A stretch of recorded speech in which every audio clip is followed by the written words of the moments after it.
Hey everyone. All right. So, album review 666 kind of crept up on me and I wasn't prepared for it. And while I was going through all these reviews on vinyl and whatnot, all of a sudden I was past 666 and I went, no, I can't do Tony Bennett for 666 as much as I would love to as a joke. I can't. It feels wrong.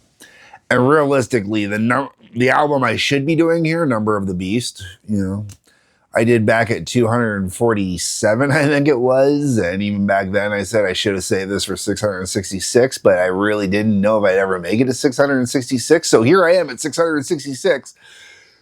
And we're doing Alice Cooper Goes to Hell because it felt like the most appropriate. One, because I can't do Number of the Beast and, got to do something 666 ish. So Goes to Hell feels appropriate. And the other reason is I'm in the middle of doing all these vinyl I inherited. Well, in my house, there are not one, not two, but three copies of Alice Cooper Goes to Hell on vinyl due to inheriting. One copy that I hold here belonged to my mother and father. Could have just been my mom's from before they got together, but I know that they had it while they were together. So one copy belonged to, we'll say, my mother and my father. One copy belonged to Tracy's uncle, I believe it was. And one copy I bought used because I was collecting Alice Cooper vinyl and I just wanted to have one of everything in my collection before vinyl came back and was a thing again, So like this was eBay, actually. Early days, real early days of eBay. Real early days of eBay where you had to refresh the page every 5 seconds to see where you were at and hope to God that you caught it in time kind of thing, right? That's where most of my Alice Cooper vinyl came from because it was just the easiest way to get them. So, that being said, big long wind up to get into this album. This album is very important in the Alice Cooper world for a multitude of reasons.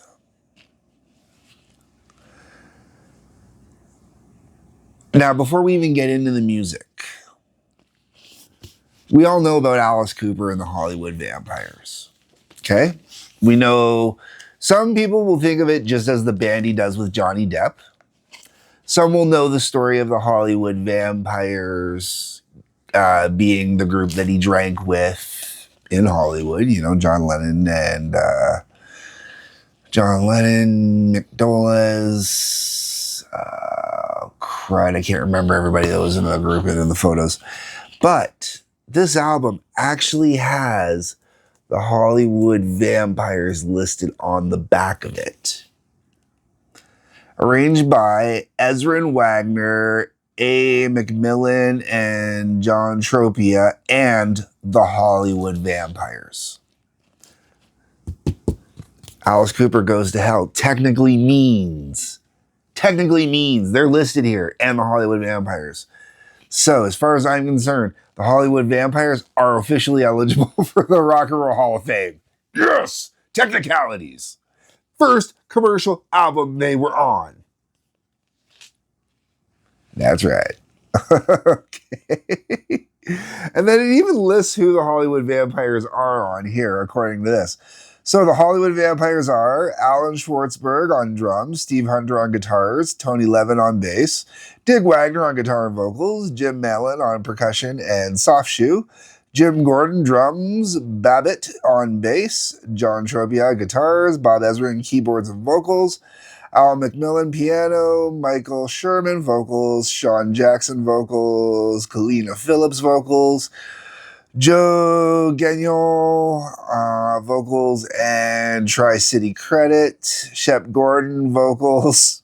That was his manager. Is his manager, I believe. He's still managing.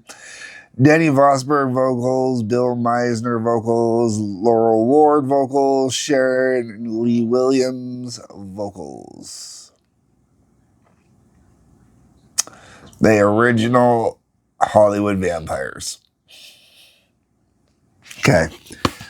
Wow, 5 minutes into this. Maybe we should talk about the music. Okay. So, Alice Cooper Goes to Hell. Technically does not have an album title track because the closest to the title track is Go to Hell. I really did Go to Hell, the song. It's one of my all-time favorite songs. One of my all-time favorite songs, one of my all-time favorite Alice Cooper songs. Great tune, man. Just so much energy and passion in that song. Good tune. Then after that, we're into You Gotta Dance. So the disco was breaking out in the 70s, and this is the album where Alice jumped on board the disco train to mock disco. So You Gotta Dance very much has kind of a slow, groovy, disco-y vibe. Or no, You Gotta Dance. Sorry, no, I'm thinking the wrong song. That's the next track. Sorry, You Gotta Dance. It's still got that disco, right? Dance. You gotta dance. It's still got it's a high beat disco dance. Sorry, the slow groove is the next tune, which is I'm the Coolest. I'm the Coolest is the one that's got a slow groove, man. A great slow groove on it too. I absolutely dig this one, man. I'm the Coolest. Amazing album cut. It really is. It's one of those songs. You Gotta Dance will catch your attention just because of the way the song flows as, goes and sounds and everything. I'm the Coolest actually holds you just because it's a good song. It's got a nice slow groove to it. It really catches you, holds on, man. Really bluesy, dark, dirty. Great. Didn't We Meet? Another song. Surprisingly really good album track, just kind of catches you and holds on to you. It's got some great arrangements on it. Then we hit the ballad, I Never Cry. I'm not a fan. I've never been a fan of I Never Cry, even when I was younger, just it never did anything for me. I hate to say it, but I really don't get in Alice Cooper ballads and enjoy them until Trash has got the first ballad on it that I truly, truly, totally enjoy. With Hell Is Living Without You. All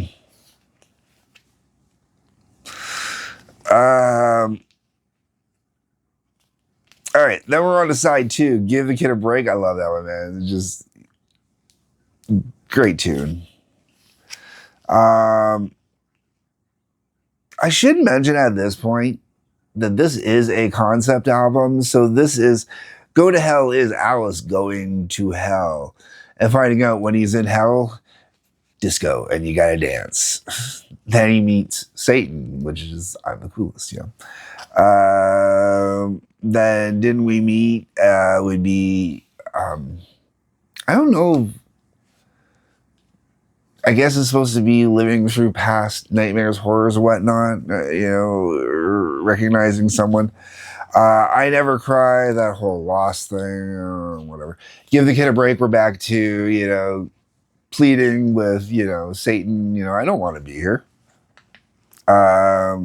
Guilty would be that whole acceptance thing.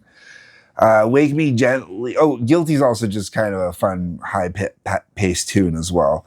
Then you're on to Wake Me Gently. Well, it's a slower number. It's not quite what I'd call a love song, as it's more about wanting to be woken up from, being in a nightmare, blah, blah, blah, blah, blah.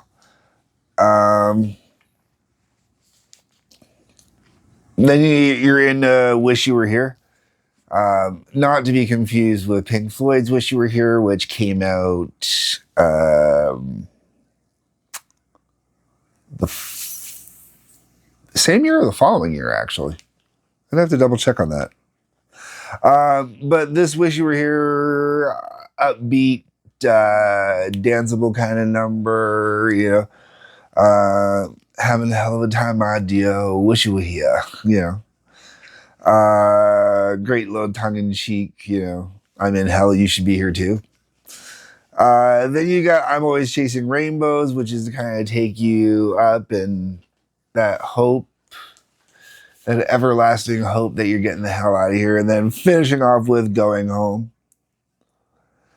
And this would be the beginning, I guess, of Alice always having that kind of redemption arc at the end of an album, sort of, for, you know, because after Nightmare, like, Nightmare doesn't have a redemption arc at all. And then you get to this one, you kind of get that, the first time you kind of get that redemption arc, sort of. There are other parts of this too, okay? So the fact that this came right after Welcome to My Nightmare, they actually expand a little bit on the Steven character in the liner notes, talking about, would you...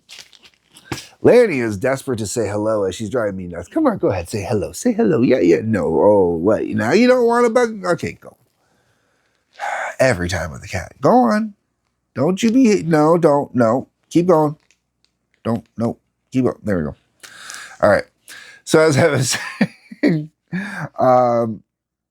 Steven's mentioned in here, but Steven's mentioned in here for the sake of, you know, as a story of Alice being told to Steven. Almost like Goes to Hell is almost like a prelude to Welcome to My Nightmare, you know. This is something I do plan on getting into more. I've got a project I've been working on off and on for a while now, and I've even recorded it once or twice and then scrapped it, and I'll get back to it. I'm going to get there. Where I'm going with this is to be taken, I think, as part of a bigger story in the world of Alice Cooper, in the great grand story in mythos. Anyways, those are my thoughts, my opinions, my views. I really think that if you do not own Alice Cooper Goes to Hell, you should go out and pick it up. It's a great album. I bought it on compact disc. It was not one of my early Alice albums, but that was because I started buying compact discs in 92, I think it was, and I had, you know, 20 plus years of Alice Cooper to catch up on at that point. So, you know, plus what was coming out, you know, so it takes a while. Plus everybody else. Anyways, but I had this album by the time I was 16 tops. You know, I bought it within the first 3 years of me owning a CD player. Anyways, folks, I'm done prattling on here. Let me know what you think. Alice Cooper Goes to Hell. That's what the comment section is for down below. Drop me a line.